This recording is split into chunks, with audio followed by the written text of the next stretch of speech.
ଜୟ ଜଗନ୍ନାଥ।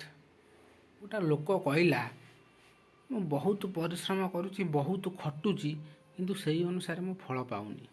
ଏ ଚାଷ ହେଉ କି ବିଜନେସ୍ ହେଉ, ବହୁତ ପରିଶ୍ରମ କରୁଛି, ଖଟୁଛି, କିନ୍ତୁ ମୁଁ ସେଇ ଅନୁସାରେ ମୋର ପ୍ରଫିଟ୍ ପାଉନି।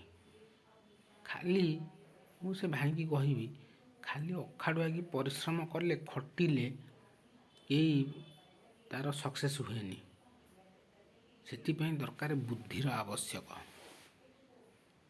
ଖାଲି ଗଧ ଭଳିଆ ଖଟିଲେ ହେବନି, ବୁଦ୍ଧି ନିଜର ଆଇଡ଼ିଆ ଥିବା ଦରକାର।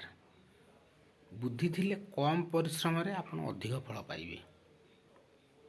କେମିତି ଗୋଟେ ଉଦାହରଣ ଦେଉଛି, 2 ଜଣ ପିଲାଙ୍କୁ କୁହାଗଲା ତମେ 2ଟା ଗଛ କାଟିବ, ଯିଏ ଶୀଘ୍ର ଗୋଟିଏ ଗଛ ପ୍ରଥମେ ଗଛ କାଟିଦେବ ତାକୁ 1,00,000 ଟଙ୍କା ଦିଆଯିବ।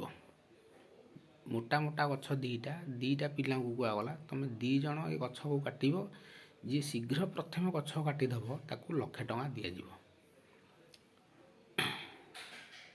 ପ୍ରଥମ ପିଲାଟି ବସିଲା, ଚିନ୍ତା କଲା, କିଛି କଟାକଟିରେ ବ୍ୟସ୍ତ ନ ହୋଇ ସେ ବସିଲା, ଭାବିଲା। ଦ୍ୱିତୀୟ ପିଲାଟି ସାଙ୍ଗେ ସାଙ୍ଗେ ଘରୁ ଦୌଡ଼ିଲା, ଦା, କଟୁରୀ ଆଉ ବ୍ଲେଡ଼ ପାତ ଯାହା ଘରେ ଥିଲା ସବୁ ନେଇ ଆସିଲା। ଗଛ କାଟିବ ଆଉ, ଆଣିଲା ବ୍ଲେଡ଼ ପାତ, ଦା, ଛୁରୀ ସବୁ ଲଗେଇ ସେ ଗଛକୁ କାଟିଲା। ପ୍ରାଣପଣେ ଲାଗିଲା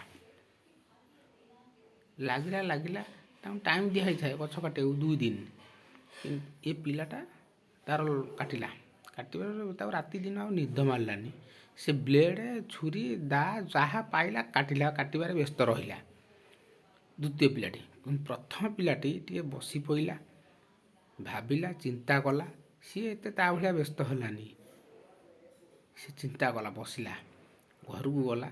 ଘରେ ଯେତେ ସବୁ କୁରାଢ଼ୀ ଥିଲା, ଘରେ 3-4ଟା କୁରାଢ଼ୀ ଥିଲା, ସେ କୁରାଢ଼ୀକି ସବୁ ନେଇ ଆସିଲା। କୁରାଢ଼ୀକି ପୁରା ସାର୍ପ, ପୁରା ଦାଢ଼ କଲା। ତାକୁ ଘଷି ଘଷି ଘଷି ପୁରା ଏତେ ଦାଢ଼ କରିଦେଲା ଯେ ପୁରା ସାର୍ପ, ପୁରା ଦାଢ଼। ତା ପରଦିନ ସେ କୁରାଢ଼ୀ ନେଇକି ଆସିଲା, 4-5ଟା କୁରାଢ଼ୀ ସବୁ ଦାଢ଼ କରି ପୁରା ସାର୍ପ କରିଦେଲା। ସେ କୁରାଢ଼ୀ ସବୁ ନେଇ ଆସିଲା। ସେ କୁରାଢ଼ୀରେ ସେ ହାଣିବା ଆରମ୍ଭ କଲା।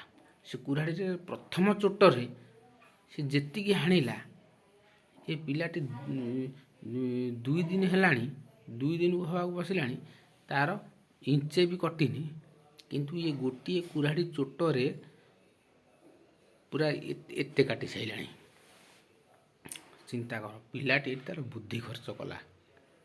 ଏଡ଼େ ବଡ଼ ମୋଟା ଗଛକୁ ଏଠି କେବଳ କୁରାଢ଼ୀ ଦରକାର, ତାହା ପୁଣି ଦାଢ଼ୁଆ କୁରାଢ଼ୀ ଦେବା ଦରକାର। ସେ କୁରାଢ଼ୀରେ ହାଣି ହାଣି ହାଣି ହାଣି ଗଛକୁ ପୁରା, ସେ କୁରାଢ଼ୀ ଯେମିତି ଦାଢ଼ ପଳେଇବ, ଆଉ ଗୋଟେ କୁରାଢ଼ୀ ନେଇ ଆସିବ, ହାତରେ ହାଣିବ। ହାଣି ହାଣି ଗଛଟାକୁ ପୁରା ତଳେ ପକାଇଦେଲା।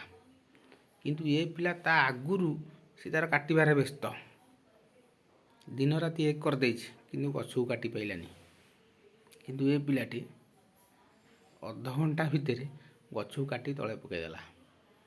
ତେଣୁ ଏଥିରୁ ଆପଣ କ'ଣ ଭାବୁଛନ୍ତି? ପ୍ରଥମ ପିଲାଟି ତା'ର ବୁଦ୍ଧିର ଉପଯୋଗ କଲା, ତା ଆଇଡ଼ିଆ ଖର୍ଚ୍ଚ କଲା, କମ୍ ପରିଶ୍ରମରେ କେମିତି ମୁଁ ସକ୍ସେସ୍ ପାଇବି। କିନ୍ତୁ ଦ୍ୱିତୀୟ ପିଲାଟି ବୁଦ୍ଧି ଖର୍ଚ୍ଚ କଲାନି, ବଳଦିଆ ଭଳିଆ ଖଟିଲା। ବ୍ଲେଡ଼ ପାତ, ଦାରେ କେଉଁଠି ଗଛ କଟିବ? ସେ ପ୍ରାଣପଣେ ଲଗେଇ 2 ଦିନ ହେଲା ଖାଇବା ପିଇବା ଭୁଲି ଯାଇଛି, ଗଛ କଟିବ ଏଥିରେ। କିନ୍ତୁ ପ୍ରଥମ ପିଲାଟି ତା ବୁଦ୍ଧି ଖର୍ଚ୍ଚ କଲା, ଆଉ ବୁଦ୍ଧି ଖର୍ଚ୍ଚ କରି ଗଛଟାକୁ ପକାଇଦେଲା, ଆଉ ସିଏ ହିଁ 1,00,000 ଟଙ୍କା ପାଇଲା। ଏଥିରୁ ଆପଣ କ'ଣ ବୁଝିଲେ? ଯେକୌଣସି କାମ କରୁଛନ୍ତି ବୁଦ୍ଧି ଖଟାନ୍ତୁ।